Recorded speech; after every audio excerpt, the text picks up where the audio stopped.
All right, we are live. Welcome, everyone. We're back for a weekly talk show, and today is the opening day for the NCAA tournament on the women's side. The men's tournament already started with the playing game with Albany getting the win, and we have a great slate of games coming up, and we have a great show planned with another exciting special guest. I'm joined by Stephen Rehfuss and Matt Dunn, and we're fired up to be here with you guys today. Good morning. Thanks for the intro, Deemer. Yeah, how you guys doing? I think we're all excited for not only the women's tournament, but also the men's, and also some big announcements. I know we've been talking about the Tewarton award, and we talked about snubs, the nominees, and whatnot. The finalist list came out yesterday, so if we want to hit that first, I think we could get right into it. Yeah, it's that time of year. I think, for me, the list came out, obviously, Matt Brandow, Liam Entenmann, Pat Cavanaugh, Brendan O'Neill, Connor Schellenberger were the 5 finalists. I think when you look at it, to me, it's not that surprising. A lot of the names we've talked about, I think Entenmann was one a few weeks ago. Maybe you weren't sure just because goalies are harder to make that list, but he might be a front runner right now with how well he's been playing. He's probably made the strongest case for himself. Matt Brandow's the only one not playing anymore. So I think we all know that it's a great honor to be selected into the top 5, but to actually win the award, usually a lot of implications on how far you go into May. So for me, I think the award the list makes a lot of sense. I think when you really break it down, O'Neill probably needs to have a tremendous tournament to have a push for the award this year, just based off the season. But I think Entenmann and Schellenberger are probably the leaders here. Yeah, I think, and when just taking a look at the list, so we've got Matt Brandow, attackman from Yale, Liam Entenmann, goalie from Notre Dame, Pat Cavanaugh, attackman from Notre Dame, and then Brendan O'Neill, attackman from Duke, and Schellenberger, attackman from Virginia. Noting that Pat Cavanaugh and Connor Schellenberger, this will be their 3rd time being a finalist, so neither has won it. O'Neill is the returning winner. I think when taking a look at and kind of following up on what you're just saying about Entenmann, I feel like he really he's obviously been a great goalie and had a great career. I don't think leading up to this past last weekend's ACC tournament, I don't think he's necessarily had the year from a numbers standpoint that maybe he's had his entire career. I think he's still been very solid, but I think what he did in that ACC tournament against Virginia and then against Duke, Notre Dame just completely ran away with both those games. And I think the biggest part of them being able to do that was not only their face-off man, but Entenmann. He did a phenomenal job, and I feel like he really, after that weekend, solidified himself to be a top 5 finalist. I thought he should have been a finalist last year as well, but I think it's nice to see a change up. Obviously, we have 4 attackmen, and we have a goalie here, so that we've seen a goalie win on the women's side in 2019 in Meg Taylor from Maryland. And I think it definitely is a strong possibility that we could see our first goalie winner on the men's side.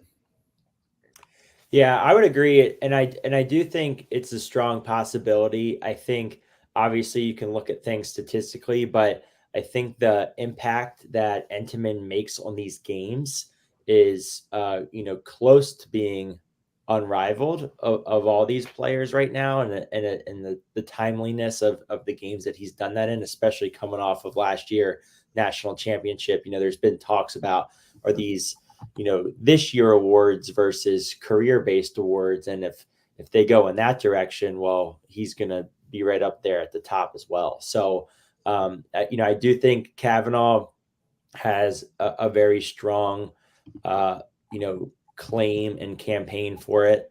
I do think, I agree with the point about Brandow with their team not continuing on to play.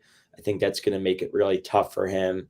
Brennan's had a good year, not his best year by his standards. I think he's just been nagged by injuries a bit and just, hasn't had that senior year that he's capable of, especially coming off the gold medal last summer. And I think Schellenberger's been really good and consistent, but I don't think, again, UVA dropped a couple games, and, they're not humming like they have, when they went on their 2 title runs. And even he was a huge part of both of those. So were one of them. So it's interesting. And, I do think it's cool to be able to, spread out the award. But, at the end of the day, like, I'm just a proponent of whoever's truly the best player. That's the person that should get it, not trying to give different positions just to give it, or give two people just, for two people. I think I've held my stance on that on prior shows. Yeah, for sure. And I think you're spot on there. I think one thing that's standing out and that stood out in the past with the Thornton Award is just how your team's postseason success. So I think we can all agree that Brandau's probably out of the consideration now. But then you're taking a look. I feel like O'Neill and Schellenberger aren't as hot right now as maybe years past going into this tournament in terms of just their presence from a media standpoint and getting kind of the hype. Obviously, they're both phenomenal players. But I take a look back in kind of 2011, the 5 finalists, you have Jeremy Boltis, John Galloway, Rob Pinnell, Joel White, and Steele Stanwyck. Going into that postseason run, Virginia was kind of on a couple games skid. They weren't playing great. And Steele Stanwyck really willed Virginia to a national championship. And I think going into that, Galloway and White were both, I think Syracuse was the number 1 or number 2 ranked team going into that tournament. They lose in the quarterfinals. So there's so much that goes into it from a postseason success and who can lead their team to a national championship. So there's that side of the argument. But then I take also a look at last year, and Pat Cavanaugh is playing Brendan O'Neill in the final, and Brendan O'Neill ends up winning the Thornton, even though Pat Cavanaugh wins the national championship. So I feel like on the women's side, we've usually seen whoever wins a national championship usually can win the Thornton. On the men's, obviously we've seen it, but I think last year was a little bit different. So just something to note heading into it. I do think that O'Neill, Schellenberger, Cavanaugh, and Entman are all kind of going to have an equal chance at it, because I do think it's going to be a great tournament. Both teams or all 3 teams, were in the Final Four last year, and there's a good chance that they're in it again. Yeah, I think the Thornton is it's a little bit, I mean, I know you make the point of Cav having a better championship and not winning it, but it's a little more opposite of the NCAA selection process, where you have these teams that are getting hot, but they got screwed earlier in the year, so they're not, their RPI isn't great, so they don't get in. The Thornton is a little bit more of the who's getting hot at the right time. I think obviously you need to have a good enough season, have a strong enough base, but once you get to the finalists, I think to your point, it's really going to be maybe not into the championship exactly, but in the tournament run, which team is the best. If one team is clearly like Notre Dame, just what they're doing right now kind of just separates those guys as probably the final candidates. And if whichever one of them really makes a push, I think, Deemer, your point makes sense of not wanting to give it to somebody at a different position just to give it to them. But you are comparing apples and oranges a little bit, saying who's a better player at goalie and attack. And so I do think it's just a challenging thing. And if you look at who's won the Thornton, it's like been pretty much an attackman for all of history, minus a few middies being tossed in there on the men's side. So it's just an interesting like conversation on, and like I feel like unless Notre Dame's winning games like 8-4 in the tournament and Entman's having like a 75% save percentage, it's going to be really hard if Notre Dame does really well to not give it to Pat Cavanaugh. That's just the way it feels like it's gone. Yeah, you make good points there. And as we wind down the Thornton discussion, I did just want to note on the women's side, Stephen, you mentioned, a few of the finalists. I think it's a really impressive group. When you look at Chase Boyle and Ellie Macera, 2 completely dominant, do-it-all midfielders. Boyle's closing in on 100 points and 200 draw controls.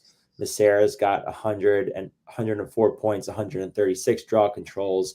Madison Taylor has had an extremely explosive sophomore campaign for Northwestern, just absolutely dominant out of the midfield. And then Wolak and Skane, obviously at more of the attack position, have just been, fantastic. So it's a really good group. I do think, again, all these teams are in play. So obviously, Skane coming off last year is the favorite. But I do think there's potential for someone to make a huge run in the tournament and lead their teams. And maybe that's Loyola, getting to the Final Four for the first time in a while. Breaking through the quarters, or maybe that's Notre Dame doing the same thing. So it'll be exciting to watch. Yeah. For the men's side, I didn't see too many people kind of responding that they thought someone got snubbed. I think on the women's side, the one person that stands out as maybe a snub is Erin Kuykendall.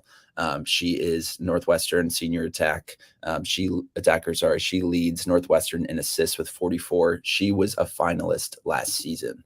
I think you look, they have two other attackers in Madison Taylor and Izzy Skane, and I don't know if a team has ever gotten 3 finalists but I think interesting to note, I think she's had a phenomenal year and a phenomenal career. It kind of just goes to show how loaded that Northwestern group is, that they have 3 players that could definitely be in consideration there. So they're making to look another push again here. They're trying to go back to back, and excited to see them play.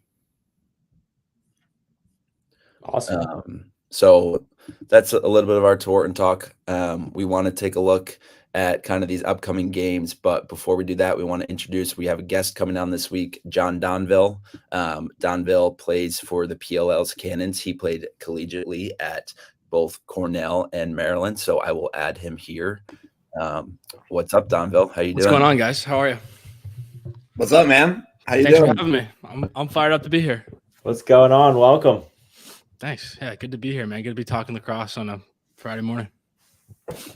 Where, Donville, where are you living right now? I'm in Oakville, Ontario. So I'm back at home right now.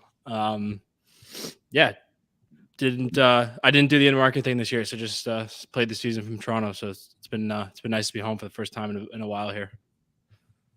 Nice. I didn't know. I said you went to both Cornell and Maryland. I don't have the years lined up. I know you're at Maryland in 2022, but I think things got messed up with COVID in terms of your Cornell years. Yeah, so I was 17, I guess, to 21 at Maryland. So or at Cornell rather. I graduated in 2021, and then just played the 1 year at Maryland. Was actually at the school for about a year and a half there, but yeah, graduated or finished in 2022. Did an extra semester after that, and then pro lacrosse since then. Yeah, it's better that you can put Maryland on your resume for any future jobs. Smart move to go there. Yeah, exactly.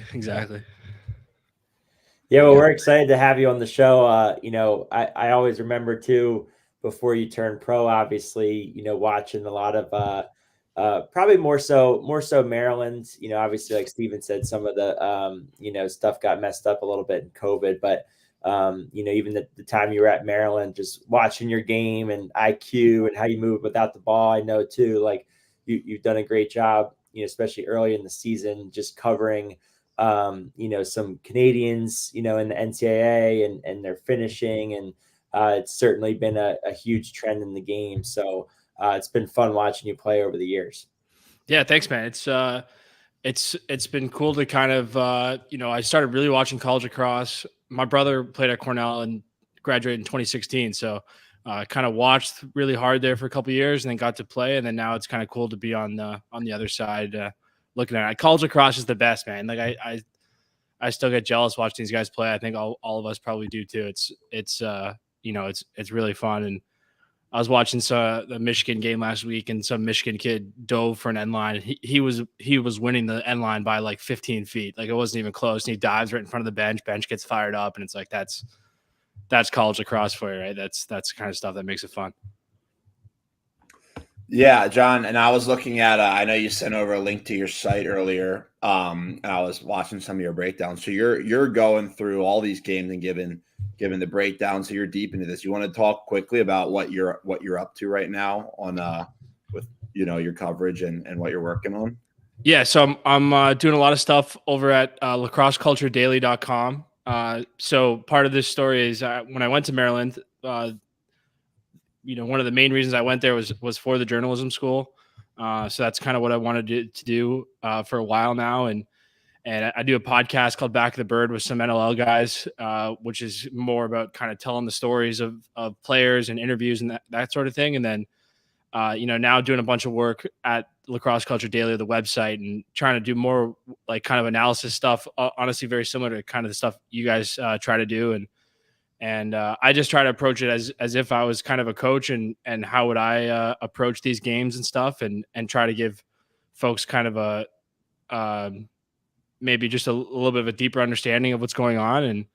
And so I've been doing reviews of all the games, still have a couple left to go, and hopefully we'll be able to kind of carry that through the rest of the playoffs. But it's been pretty fun to really kind of dive into some of these teams, and at this point I know a lot of the coaches and stuff like that too. So it's cool to kind of see the differences and stuff like that. Awesome. Yeah, I was watching your Michigan Denver preview earlier this morning. That's great stuff. I've been deeper on some teams this week that I haven't really watched a lot this year. So that's been fun. Yeah, in the weeds. I know Steven's kind of our guy. Put together a nice little rundown for the show today. And I know up next we wanted to talk with you about some of the game previews coming up this weekend, especially on the men's side. Steven, I'll kind of let you handle this how you want to go into the next segment, but definitely want to dive in there a bit. Yeah, for sure. So coming up on Saturday, we're going to have 4 games Saturday, 4 games Sunday. Going to kind of take a look and deeper analyze, I guess, 3 of the games. But the slate for Saturday at noon, we have St. Joe's at UVA, 2:30 Utah at Duke, 5 p.m. Michigan at Denver, and 7:30 Princeton at Maryland. I think those first 2 games are going to be great tomorrow, but wanted to kind of dig deeper into this Michigan at Denver game at 5 p.m. on ESPNU. Denver is the 5 seed. Going back, these 2 teams have played twice before in the program's overall histories. They were both in the ECAC in the 2013 season. Denver won both of those matchups. Coming into this game, Denver is making their first NCAA appearance since 2021. Obviously, they have new first-year head coach. Michigan, they are 10-6. I think a lot of people were counting them out heading into the Big Ten tournament, and they did similar things to what they did last year. They ran the table. They're one of the hottest teams right now. They won the Big Ten championship, and they cruised past Penn State in the final. I think that really stood out. So taking a look at this game, I think Denver lost in the semifinal of the Big East tournament. So Denver's the host here, but I don't think Denver's necessarily the favorite. I think it's pretty neck and neck. And then when you take a look at kind of just who's hot, who's not, I think Michigan gets the edge there. Yeah, I think it underscores kind of a theme in the whole tournament. If you look at the 8 seeded teams, so Virginia won their conference. Duke lost their last game before the tournament. Hopkins lost their last game. Syracuse lost their last game. Denver lost their last game. Maryland did. And Penn State did. So all of these teams, besides Notre Dame in the top 8, are all coming off a loss. And then Michigan's the hottest team in the country. Princeton just won their tournament. Georgetown won their tournament. So these teams that are, Penn State's going to Georgetown. But my point is still, like, these teams in the back half of the bracket are all the teams that have been winning recently and have been hot. And Michigan's got some really good players. So yeah, I agree with you. I think it's just hard to go to Denver, like the city and the school. Like, it's hard to win games there as a road team. So I think that really gives Denver a leg up. And then it's going to be a good game. I think Denver's got the number 2 scoring defense in the country, and I admittedly haven't watched a lot of them this year. In part, if you're any sort of athletic administrator watching this, you got to get your conference on ESPN Plus, because it's really annoying to watch games on anything other than ESPN Plus or the Big Ten Network. But Denver's defense is nasty, and they're going to get after the Michigan guys. And I could see this one being like a 9-8 game, I think.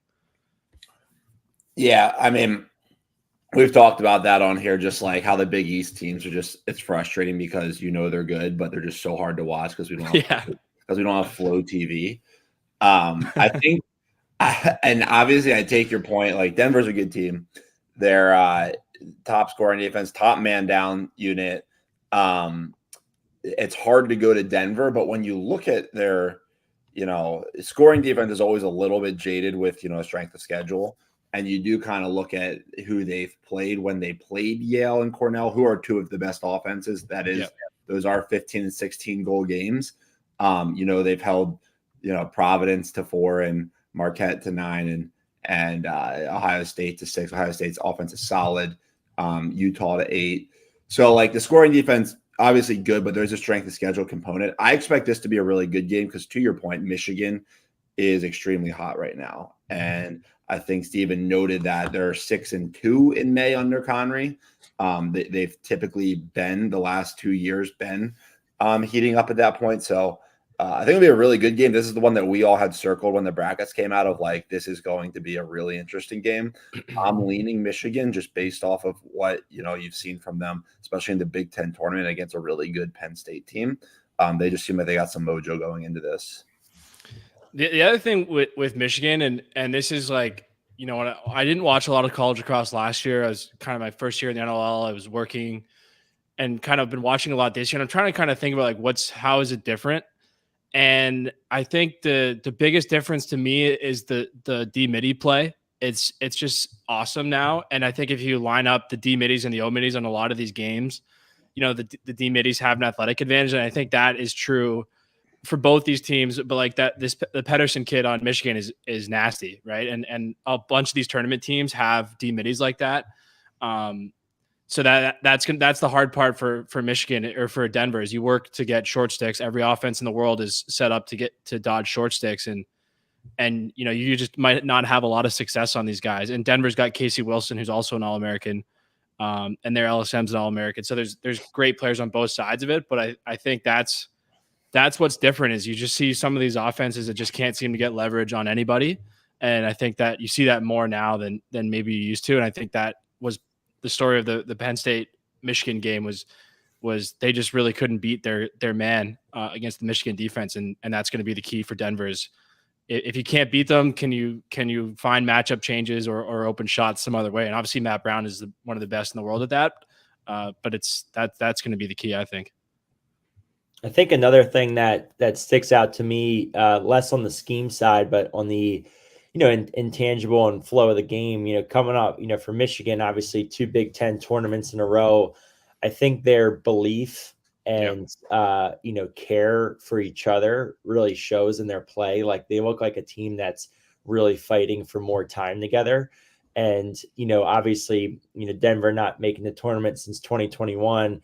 I do think you give the edge to Michigan there in terms of they've been there. They lost in the quarterfinals to a good Duke team last year.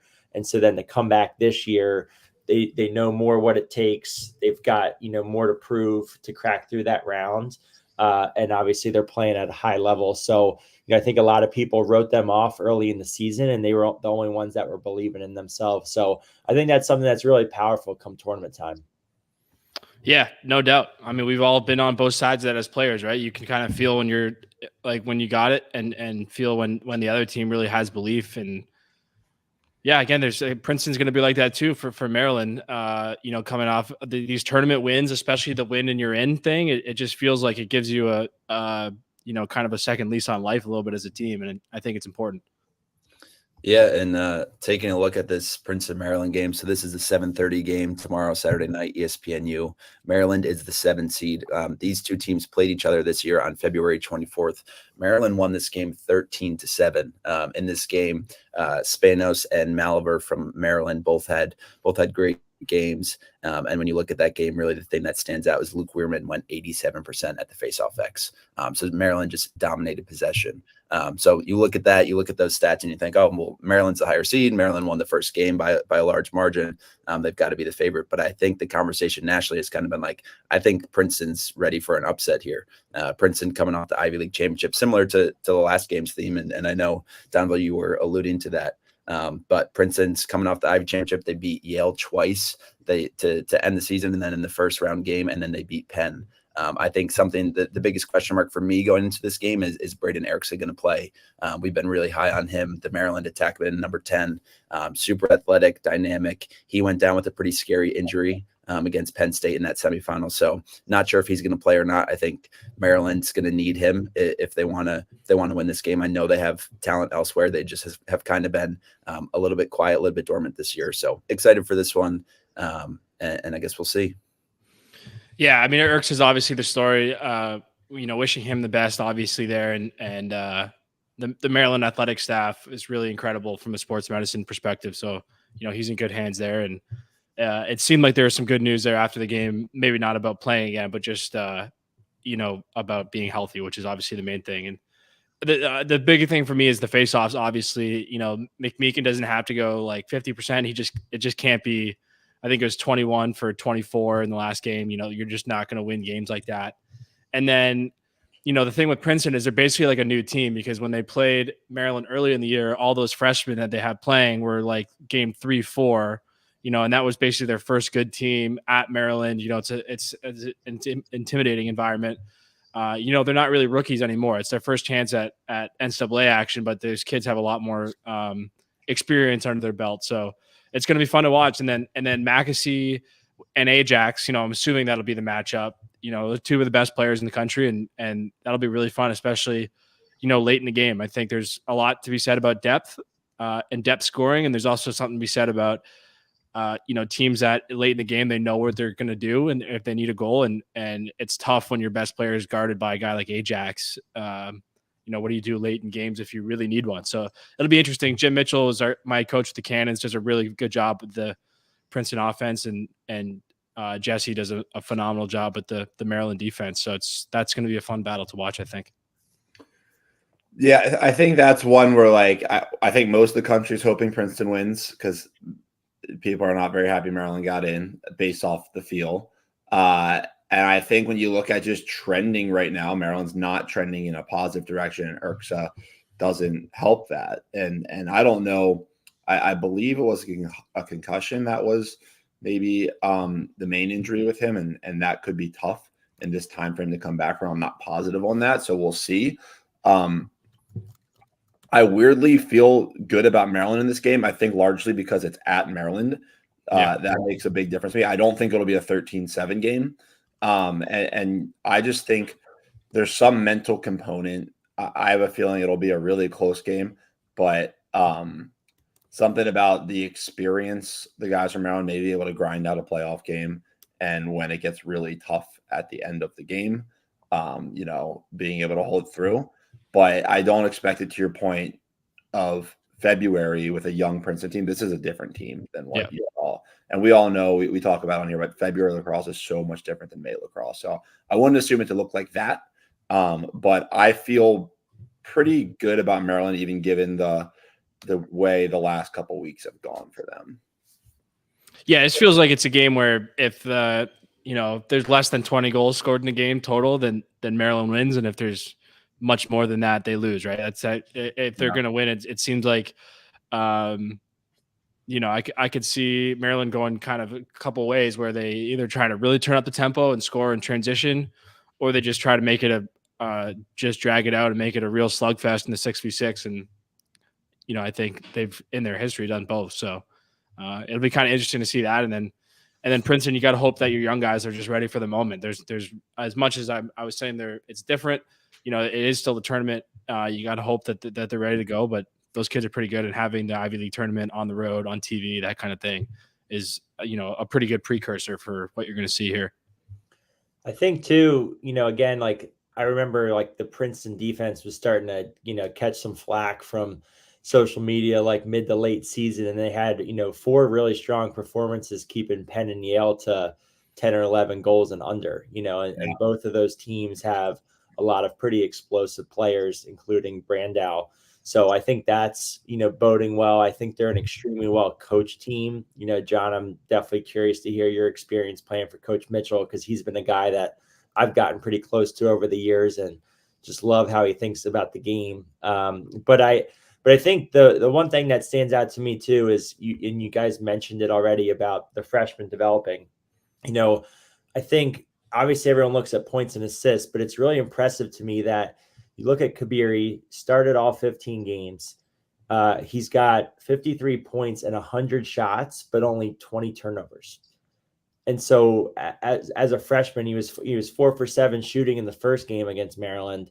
I just think like that is really speaking to how he's also maturing very quickly about his decision-making. And he spends a lot of time with the ball on his stick, but he also knows when to give it up. So I think that makes them dangerous too, because this is a unit that's only been, building chemistry, and guys like Palumbo are, starting to emerge as, more viable scoring options, and Tucker Wade as well. So they've got a really nice young core. And I think something, really positive is brewing in Princeton. Yeah. Like they were talking about it on the broadcast for the Ivy League tournament. And obviously sometimes the broadcast can get going on the superlatives a little bit, but they were saying that the Ivy League is going to be the best conference in the country next year. And if you start like kind of breaking it down, like I think only one Ivy player got drafted in the PLL this year, like true Ivy guys. Obviously, some of those older Princeton guys who are off at other places. That's not going to be the same next year. Like besides Brandau, everyone's back. All the Princeton guys are back. CJ Kurse is back. Yale brings back those guys from injury that were gone. So it really is going to be a loaded conference. And, Princeton, Cornell, Yale, they're all going to be right up there nationally next year. There's there's a clip from the Yale Princeton game where Yale gets a penalty and Princeton goes on the MO and Kabiri runs the point and basically throws fires this like skip pass. I think to Palumbo, I forget to who for the goal. Non-releasable penalty. Princeton gets the ball back. Kabiri gets the ball again at the point. Pretty much does the same exact thing. And which is another like smaller storyline, but Princeton's 14th in the country in man up offense. Maryland, last I checked, was like dead last in man down defense. So if you look at these closer games that are decided by 1, 2, 3 goals, the number of penalties matters in these games when your specialty units, like we've talked before about how many goals can you get in the box in 6-on-6 offense. Well, that number is going to be limited, different for each unit, but then there's transition goals and there's specialty goals. And I think Princeton has the edge here in specialty units. If there's penalties in this game and a lot of flags, that's probably a nod towards Princeton right now on a man-up unit that's very talented, pretty hot, coming off a few good wins, and Maryland's man-down defense has been struggling throughout the season. What's your guys' take on all this video review? Because, like, obviously you have the Penn State Duke thing last year, but we've been reviewing a lot of penalties, it seems like, recently. And some of these, like, contact to the head penalties are really hard to review because if you review them in slow motion and there's, like, any contact to the head, and I think that's what happened on that one you're talking about, like, I don't know. It seems like it seems like I saw more 2-minute non-releasable contact to the head penalties this weekend than I ever did before that. I don't know. I think I worry that the video review stuff is a bit of a Pandora's box. Like, it's obviously helps you take back some big moments, but I mean, I play in both pro leagues and we have not figured out the video review either. Like, it's a real imperfect science here. I do think, I mean, correct me if I'm wrong, because I do remember I was trying to look this up last week. I think I saw some people like beefing about it on Twitter. So of course I go and try and get involved. And I think the rule is written where if it's direct contact to the head, like that's the focus of the 2-minute, right? Yep. I think it looks like there's still discretion on releasable versus non-releasable, but if you write the rule that way and then you obviously can like review it, to me it's just like you're gonna get that 2-minute call pretty consistently. And then I guess I can't really speak to the non-releasable component to it, but it kind of, to me, it feels more like a rules issue than it does like a video review issue. And Yep. I'm just of the proponent of just trying to continue to push forward of how to keep implementing the replay. But I think both the men's and the women's game have to clean up their rules. I think just continuing to try to make things, less judgment call, and more, cut and dry. And then to me, we don't need to like throw a replay under the bus because some of the rules create for some of that discretion. That's just kind of like the side of the fence that I stand on when it comes to a lot of that. Yeah, fair enough. Yeah. I like the video review. I think I understand what you're saying, Donville, and maybe it does open the door for some other things. I think if we can make sure that something like last year's Final Four with the Duke Penn State game never happens again, I think that's most important. And then the biggest thing for me, whether it's penalties, whether it's reviewing if a goal's in, if someone's in the crease or not, is just consistency, right? So as long as the refs are treating both teams the same and being consistent throughout the whole game and hopefully throughout the whole tournament, the whole season, I think things do come down to consistency. I hope that video review can help the refs be more consistent. Like, I don't think they have the easiest job in the world. I would not want to be a ref. I respect what they do. But I think it can make things easier. And like I said, my biggest thing is just making sure that a goal like that Duke goal doesn't happen to another team like Penn State.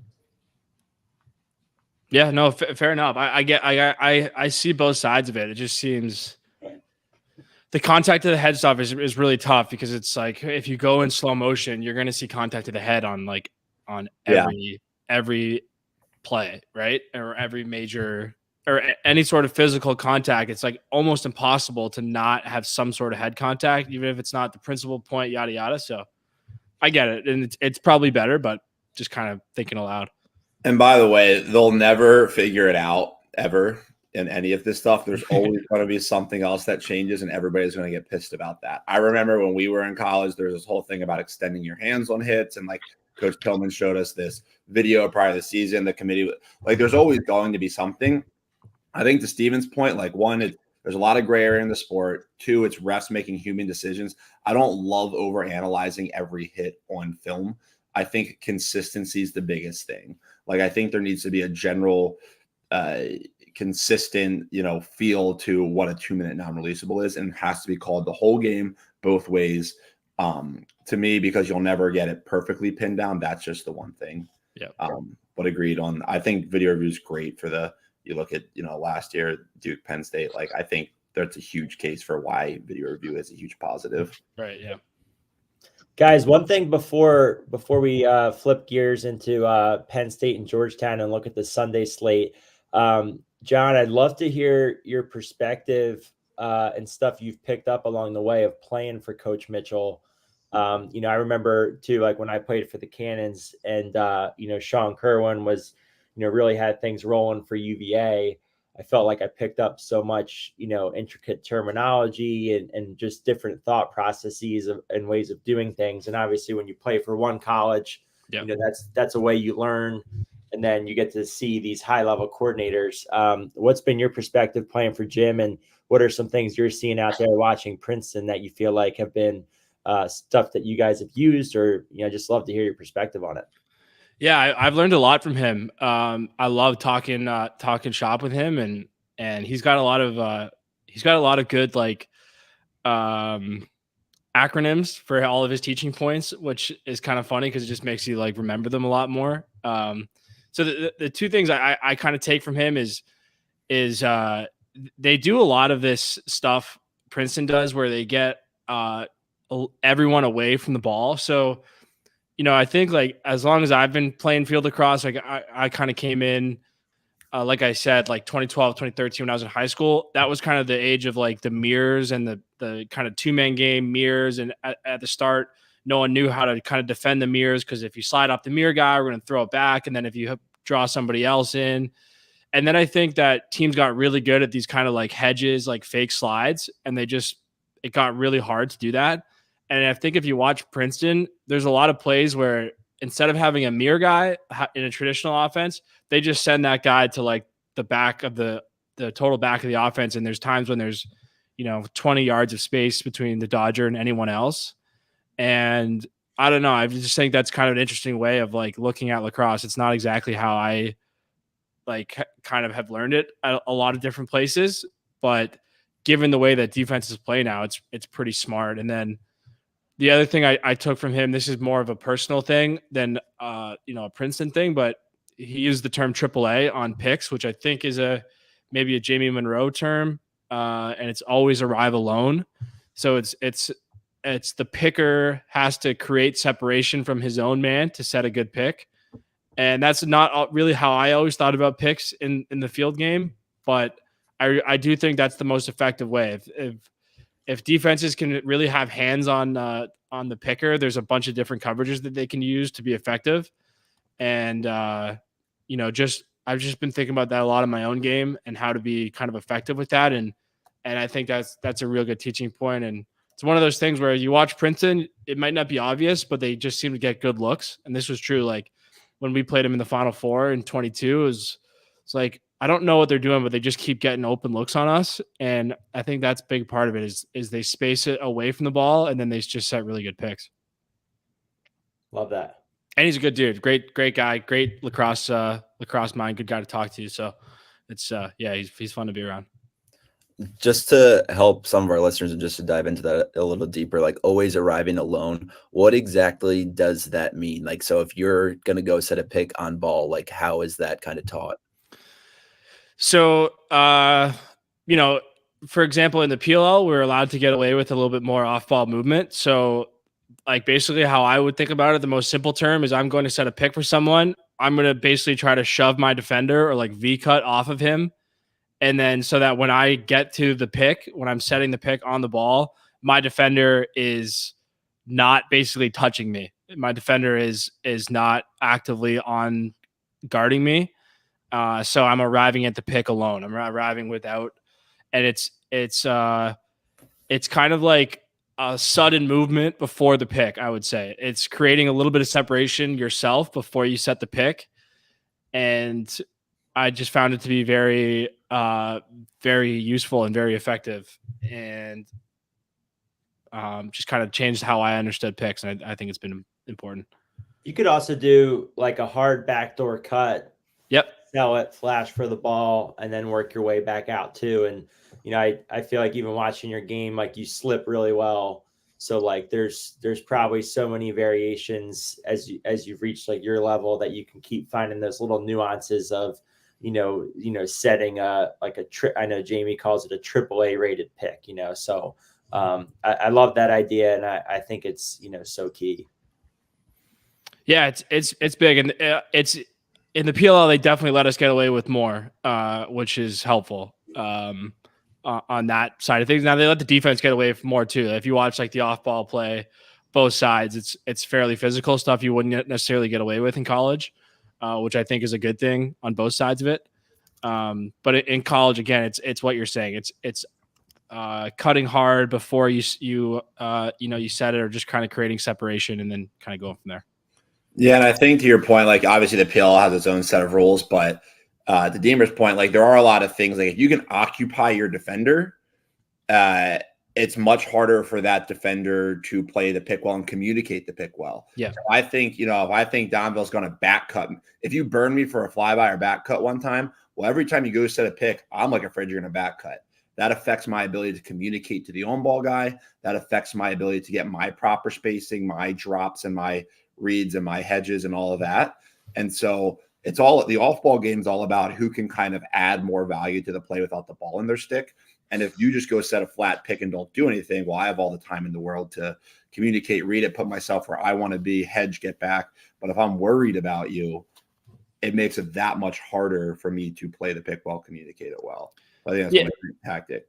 Yeah, I think if you're talking about like any sort of pick where you're trying to get to the middle of the field, every sort of coverage defense wants the off-ball guy to be basically towards the middle of the field or above the pick in some way, shape, or form. If you're going to kind of step out on it and try to switch it or try to like kind of whack it and get through.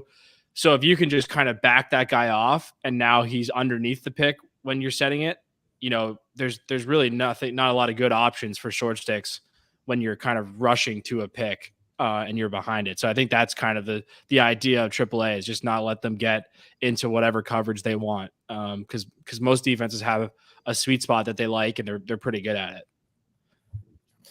Yeah, I think that's super helpful. Thank you for kind of explaining that and going a little bit deeper. Getting back to these games, so we covered the Saturday slate. Taking a look at the Sunday slate, we have Lehigh at Hopkins, noon on ESPNU, Penn State at Georgetown at 2:30, UAlbany at Notre Dame, 5 p.m. UAlbany, the winner of that playing game against Sacred Heart. And then to finish off the weekend, we have Towson at Syracuse, 7:30 p.m. in the Dome, ESPNU. Want to take a look at this Penn State Georgetown game. So Georgetown is the host. They're the 8 seed. I feel like this 8-9 game, it's always a great game. Can kind of go either way in terms of who should be hosting, who shouldn't. I had thought actually that these two teams had played each other a little bit more recently. I thought that because Penn State plays Villanova a lot, so they're playing the Big East. But obviously Georgetown coming off of the Big East championship, they narrowly escaped both games. They won the semifinal and the final both in overtime.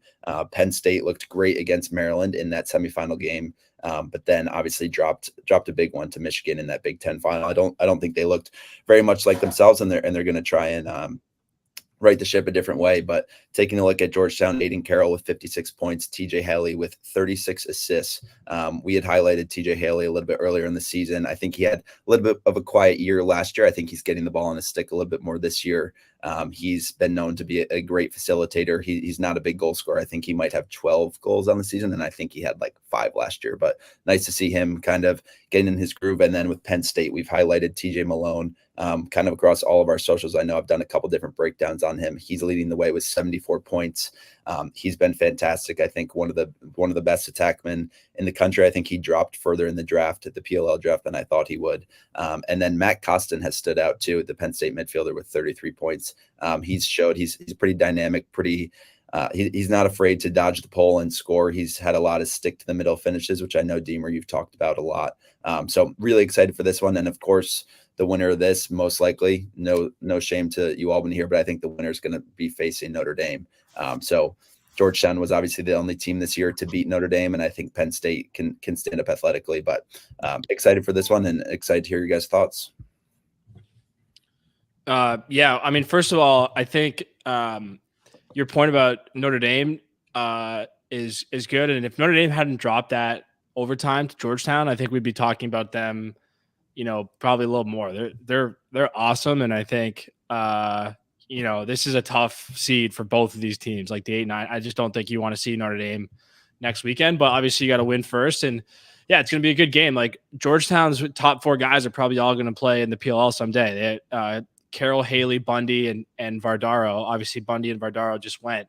That's as good of a top 4 as you'll kind of see from most teams. And then, I agree with Malone. He's a fun player to watch. He's plays more without the ball and is a lot more crafty than a lot of other like superstars, I would say. And obviously 2 really good coaching staffs who have been around a while and that kind of thing. So I think it's going to be a fun one. And I think you got to throw that game against Penn State away. Like I think, I've been on, we've all probably been in situations where you just get smoked in the playoffs one time. And like, sometimes it just happens. It's not really indicative of anything. And the game gets away from you. And, they're not going to, I don't think this is going to be a 16-4 game for Georgetown. I'd throw that Penn State game out pretty quickly.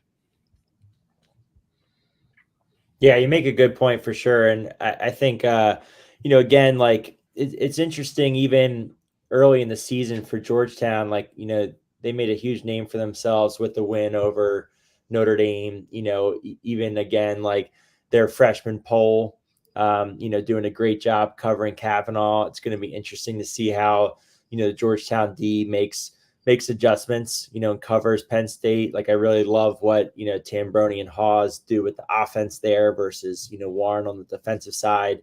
I think guys like Aiden Carroll, have really stepped up. Bundy, also is interesting to me.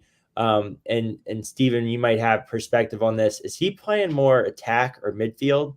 I saw him make, USA Lax Mag, first team for midfield, but I have the impression that he plays a lot of like attack on fast breaks and stuff. But I definitely think that this is going to be a tight game. And, also too, like Georgetown's had a lot of tough lineups for their first and second round games in the last couple of years in tournaments. Yeah. Regarding Bundy, I candidly have not been able to watch much of Georgetown. I think similar to what we were saying with them being on Flow TV and the Big East. He could be doing a little bit of what I think Connor Kelly in 2018 for Maryland. He was a midfielder, but he was staying on the field basically the whole time, like for transition and especially off faceoffs, but was still credited with postseason awards being from the midfield. I do think that is an interesting conversation if you guys want to dive into that, just the way that people can be regarded and situated with those awards. I don't think they always do it correctly, they being the media or USILA. But that's kind of my take there. I think that's yeah. Go ahead. I was just gonna say to that one. I think that's hard because we used to do that all the time. Like Shannon Chuck did that when I was at Maryland. Connor Kelly. It's there's like a really big gray area between some of those guys where like he's gonna play midfield in the settled offense, but he's playing point on the fast break and not coming off the field. So I don't know that there's it is pretty like positionless, if you will, pretty gray on that. Yeah, but you're playing like Connor Kelly in 2018 was playing attack. He was just dodging from up top. I would love 25 more points to my college career, but getting to play fast breaks on all these games. Yeah, I was gonna say the same thing, Deemer.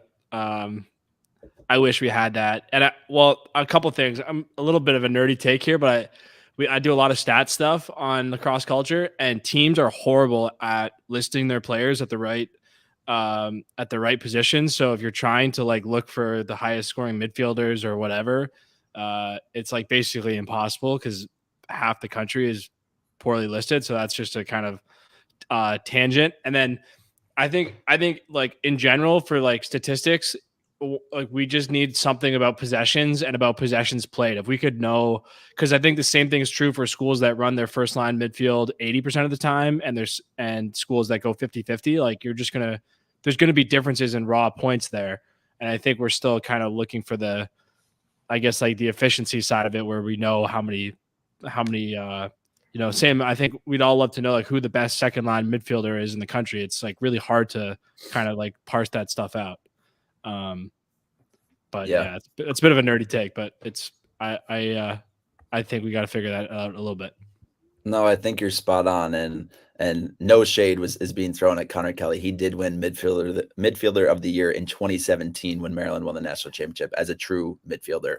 I mean, the guy can play attack, midfield. He can kind of do anything. I think he was a Tewaaraton finalist in 2018.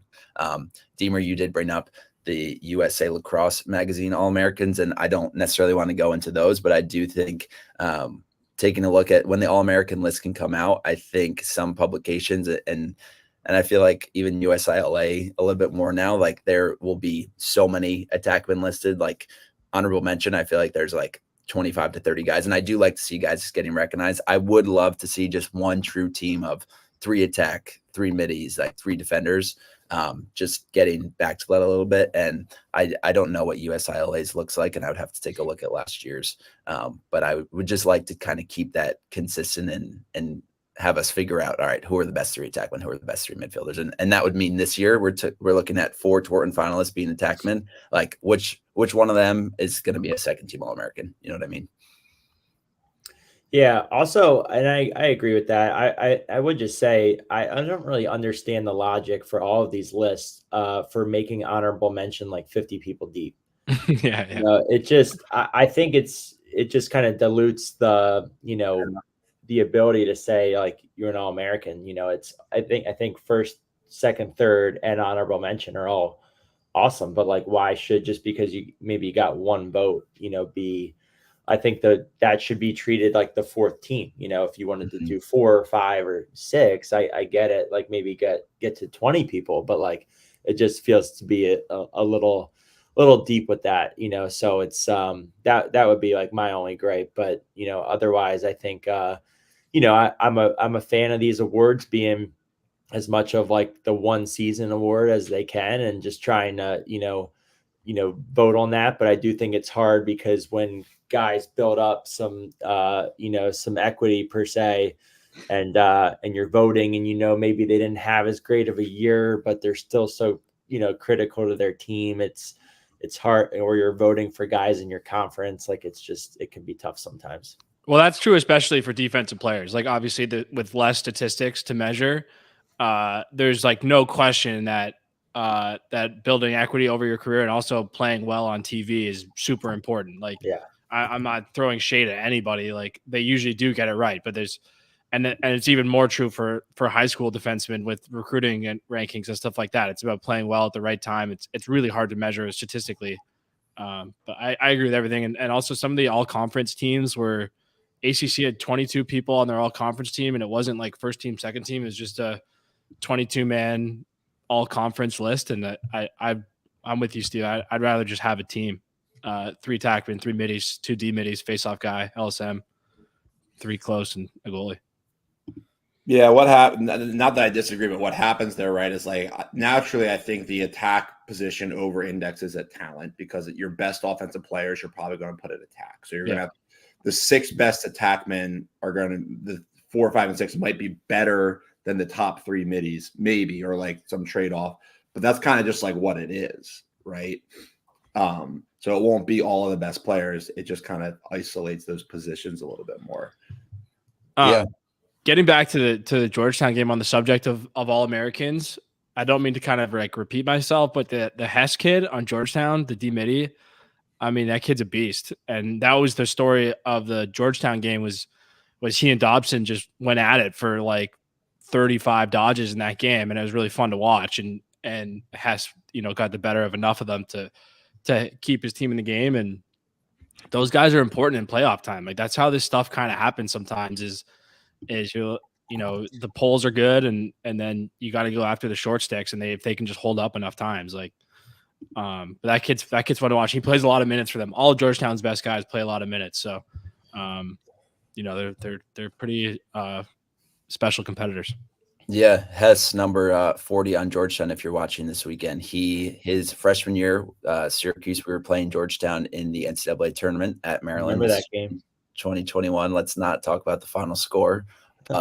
Hess he was playing D midi. He was guarding the guy at X. Someone was trying to invert him. He strips the guy. He picks up the ground ball, clears the ball himself, goes down, inverts a midfielder, dodges from X, and scores all in one play.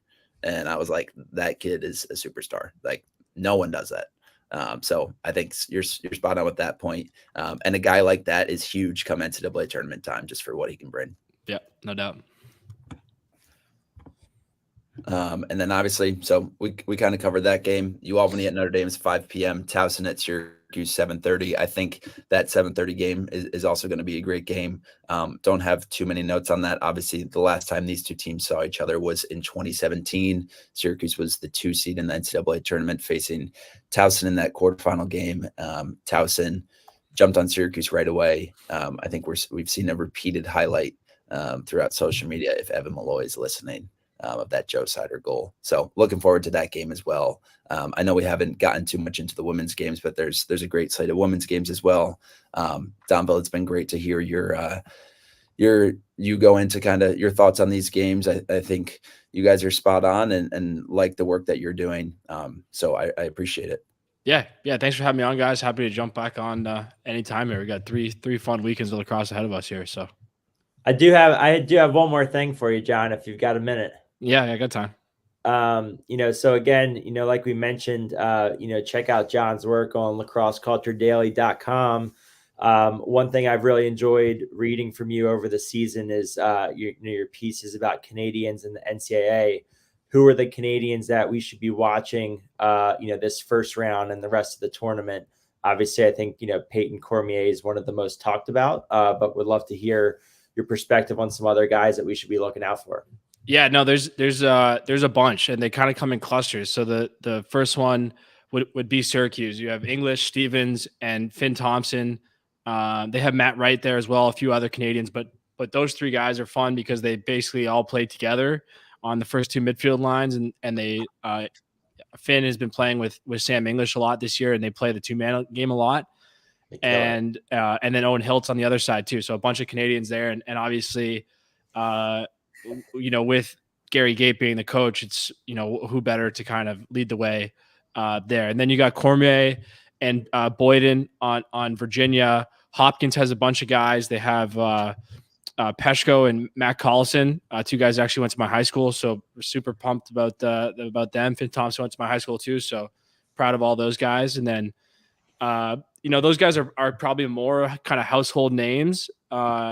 You got to watch these kids on St. Joe's. Levi Anderson, Carter Page, Torrin Ecclestone are on offense, and they're beasts. And then, Levi Virch is an LSM that is going to play, I think, in the PLL one day. He's athletic. He gets up in the middle of the field. St. Joe's double pulls the wings, which is going to be a super fun battle in that game. And like all the best Canadian defensemen, he's really mean and just gives them kind of an extra kind of tip of the spear. And then I'm trying to think. I don't want to leave anyone out. Well, there's so many guys these days that Denver's got Casey Wilson, Noah Manning. Casey Wilson's an All-American short stick. Noah Manning's attackman for them. Cody Milosky, whose dad Kurt is coach in the NLL, so obviously a big Canadian tradition there. 3 Canadian coaches, which is a point of pride, I think, this year. It's pretty cool with Coach Brown, Coach Gate, Coach Ray, and then Merrick Thompson at Albany doing a really good job too. Oh, Albany's got a bunch of guys, Silas Richmond, Graydon Hogg, some really fun players there. So I'm sure I left somebody out at some point, But Dude, I know you're a Maryland guy, but you're leaving out Dyson on Duke. What's that Dyson, about? Dyson. I knew I was leaving somebody out. Dyson Yeah.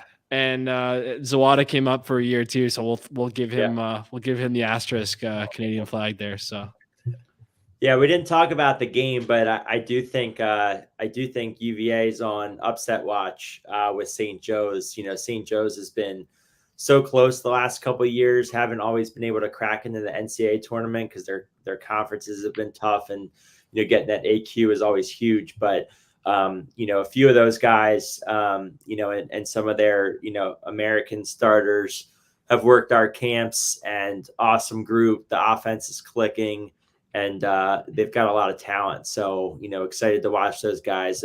Page is phenomenal. You know, he's one of the best finishers I've seen, and you know, and Levi obviously. So they're a great group, and that's going to be a fun electric game, especially going against UVA's length. yeah, they're mean too. Like that St. Joe's defense wants to obviously play good defense, but they want to like it's an ice bag game, right?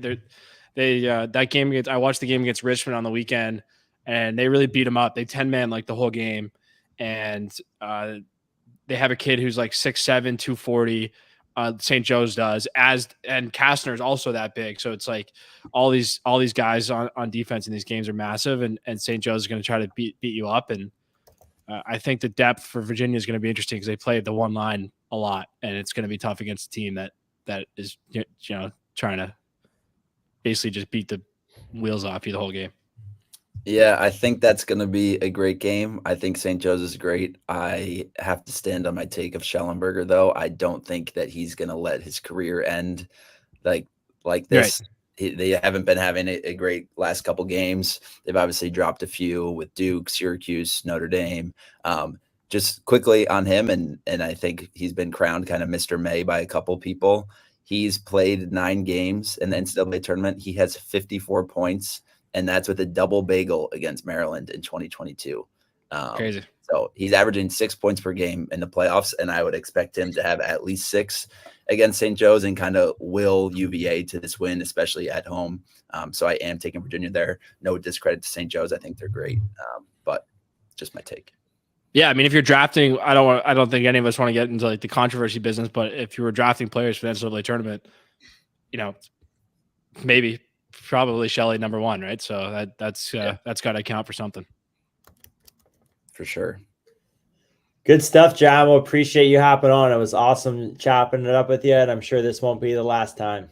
Yeah, thanks, guys. Thanks for having me. Thanks, John. Yeah, thank you. See you, boys. See you, man. All right, so I know that Deemer and Matt, you guys want to highlight some of our FCL athletes that we have in the tournament here. Obviously, you guys, between guys that have worked the events, guys that we have done drills for you guys and whatnot. So would love to kind of hear your guys' thoughts. Yeah, no, we were talking. We've done for the last two years at least, potentially. I think 2 years, Deemer, right? 2 seasons we've done NIL athletes.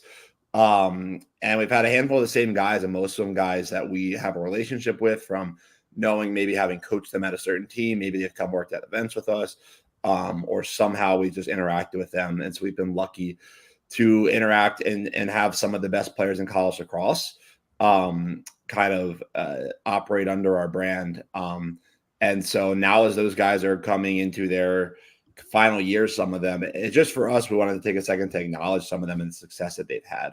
You know, Ajax Zapatella has been a guy that I've known for a while at Maryland, and it's no secret that he's been one of the best players in the country. But I just think his trajectory's continued to rise from like a really good defender at Maryland who had a good matchup against Connor Schellenberger 2 years ago and was doing well, to the 3rd pick in the PLL draft, you know, likely Schmeister Award winner, number 1 at Maryland, covering top matchups, first team All-American in all likelihood.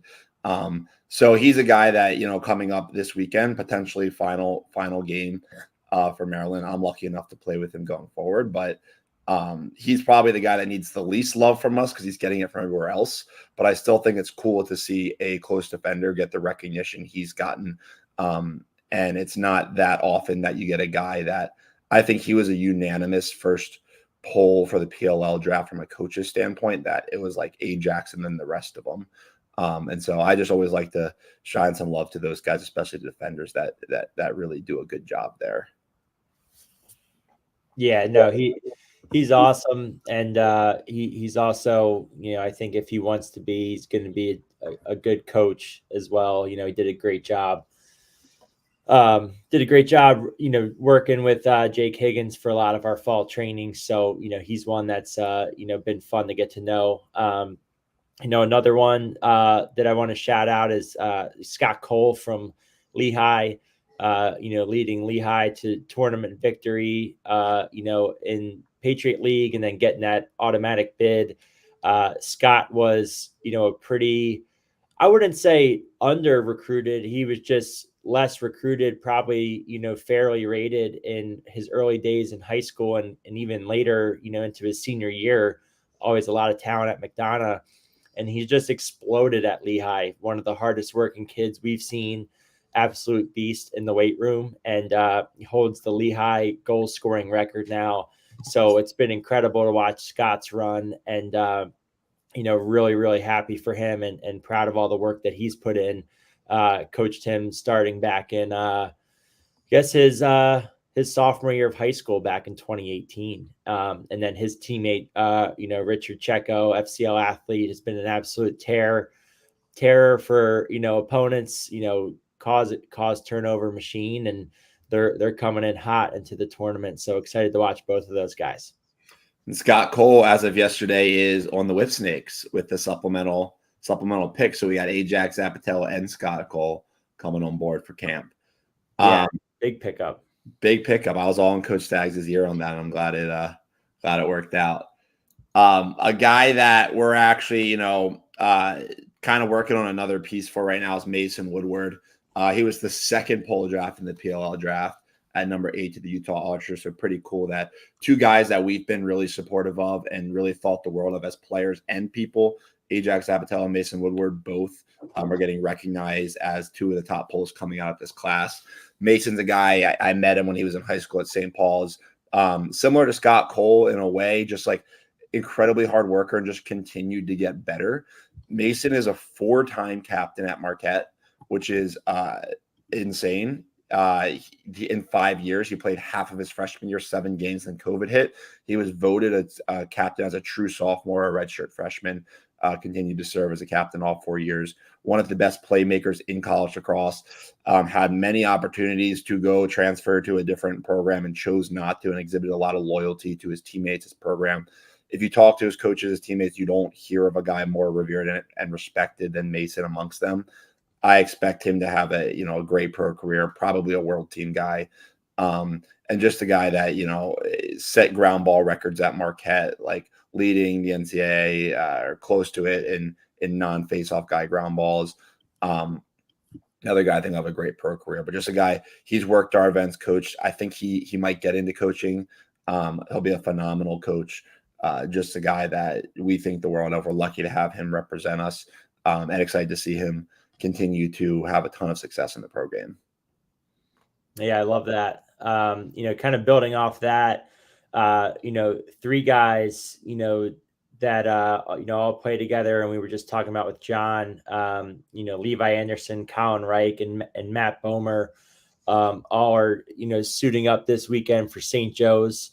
And, they've had an incredible season, couple tough losses early, and then they've been on an absolute tear since. Matt has really done an incredible job quarterbacking the offense, and he's one of our original trainees and one of the guys that we've gotten, closest to over the years, dating back to 2017 down in Charlotte. And, again, pretty lightly recruited back in the early recruiting days, and, stuck through it with St. Joe's, and 4-time captain. Which is pretty amazing, and kind of speaks to how his teammates have always felt about him. And, he's had a fantastic career. I believe he is now also the all-time leading goal scorer at St. Joe's. So he's been really fun to watch. Colin Reich is a party starting midfielder for St. Joe's down from Charleston, South Carolina. Have known him since he came back to one of our clinics back in 2017 with Ryan Brown. So, seeing those two guys, evolve over the years has been awesome. And then, Levi worked a handful of our events last year and is close with those guys. And, for as good as he is, I haven't met a nicer kid, than him. And so, it's been really fun watching these guys and following along, this year and the last couple of years. Yeah, I think that's kind of like a theme of we've been lucky that like not only have we had these like we found this great intersection just fortunately of these really good kids that come and work the events and do a great job. And then many of them separately have just continued to excel in their collegiate careers just by being those great people and leaders, but also with their work ethic. And so I think there's this unique intersection of all of these guys where they're extremely impressive off the field, but it's almost like a bonus that they've had so much success on the field. Yeah, 100%. And Stephen, really excited for you to, get to be a part of that starting this summer. I mean, I think that's what it's always been about for us is, we've obviously had great mentors along the way and people that have inspired us to, give everything we can to the game and to see players that we've gotten to know, work with, get to know their families, start to do the same at our camps and at their own stuff. And whether or not they, play pro and continue on or just, finish strong here in the NCAA tournament, it's been really exciting to watch. Yeah, for sure. And it's great to hear you guys. I've definitely been seeing these players for a while now throughout your guys' socials, and whether it's different drills or different interviews. And I feel like you guys have always had a knack of kind of finding these maybe players that aren't the most hyped up throughout the media, but are really talented players. And I think taking a look at whether it's St. Joe's guys or not, there's a lot of great players out there. And I think you guys have always done a good job of finding them in one way or another, which I've always respected. Shipley's a guy that I think, Deemer, you've worked with for forever, kind of similar to the Boomer coming out of Charlotte. Obviously,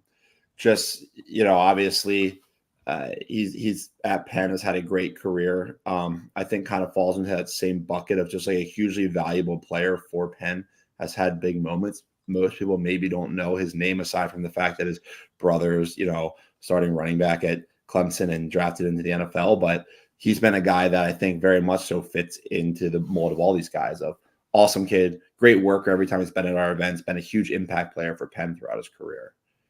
Yeah, he's a do-it-all guy, and he's really been side by side, with Matt, at almost everything we can have them to since 2017, and I really remember some of those days, like staying after Hounds games, or just getting down to Charlotte to work with him and Matt and whoever else could make it, and been really fun to watch his career. Obviously a bummer for, Penn not advancing, but, I think he's a guy too, that if he hasn't, been picked up yet, he has a pro career ahead of him. I think he can make a ton of impact on the right roster, and being used the right way. Is extremely explosive. So, he's a guy that, we want to give a big shout out to, and always has so much energy. And, he really got recognized at Penn too, for a lot of off the field and academic achievements as well. So, he's a big locker room guy, captain, and had a great career. Kind of moving on from there, a couple of guys that kind of also continue on there. Ross Scott just got drafted 20th overall. One of our FCL athletes. Worked camps last summer, and again, I think he wants to get into the coaching realm, and obviously he's going to continue to play, but extremely fundamental player, fun to watch, and awesome kid out of Oregon. Yeah, it's funny how many of these guys I feel like want to become coaches. I know I talked to Ajax the other day; he's looking into it. Mason, a handful of them. The last group I'll hit quickly is I've been lucky enough to have a handful of guys. They're still younger. Guys I coached in high school at Loyola Blakefield, work a bunch of our events and do very well in college. And that's, You got Billy Dwan at Syracuse, AJ Larkin at Maryland. AJ started to get some time this year. Dave LaMarca is a guy that plays at Marquette with Mason. That's come to work our events, and all just great guys. Billy Dwan has had a phenomenal season. I'm not personally surprised about it, but he had like 8 goals this year, I think, for Syracuse. In the USA All-American, he was he was second team, I believe. And I know we were talking about that may not be the best list of All-Americans, but still to get recognized as a sophomore, he was All ACC. AJ is going to have a great career in Maryland. He redshirted last year, so he was a redshirt freshman this year. And LaMarca's had a very solid career at Marquette. So 3 guys that have worked a bunch of our events, trained with us. I've been lucky enough to coach that have done a great job.